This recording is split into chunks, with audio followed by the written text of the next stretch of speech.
baklia mnisaidie mnipatie tu dakika 2. Mimi naenda pa dafuka mimi narudia saa. Shofe unzanira amazi akanye ndakurihira rimwe na itike. Sawa.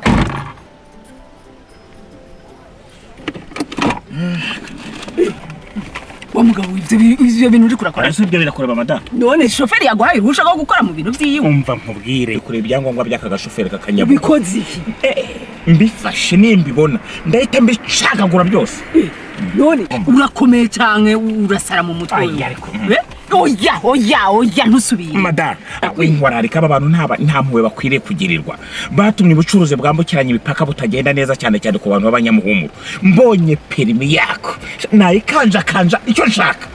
Nagera ku bapolisi bamufate umva. Tena ninzi ngo nicaranye n'umuntu muzima none mu mutwe ntiyakwiye. Wowe bibaza yuko ubwo bucuruzi bwagize ingaruka mbi kuri wewe gusa. Twese byaradushitse. Ariko madam, ngenda kubwira ngenda umucuruzi wakoraga ubucuruzi bwambukiranye imipaka. Abanyabugo barangije bafata twebwe kuko turi abanyamuhumuro bafata ibintu byanjye byose barabifata barangije bafunga abantu nakoreshaga agomba byishyure. None soma iki kintu urakizi wewe.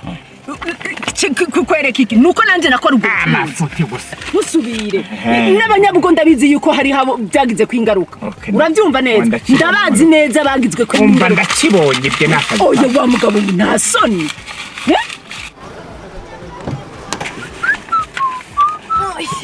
Baklia vraiment mnirumisi sana bila kamata wakati.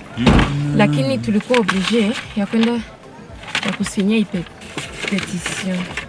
Petition? Ndio. Muriko musabika. Mata sibyo nakubwiraga. Urabyumva sibyo nakubwiraga.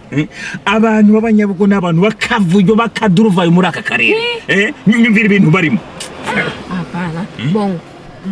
Ni association ya bashoferi bote biko banaenda tuko tunaenda lomba batufungulie njia ya mumai juu tuko tunapata gisi ya kuchuruza bachuruzi bapitie mumai. Ubivuze kwikiti muri gusaba ko bafungura inzara amazi tukaje tugacuruza tukakora ku gafaranga. Turajya tuko tunaenda signer.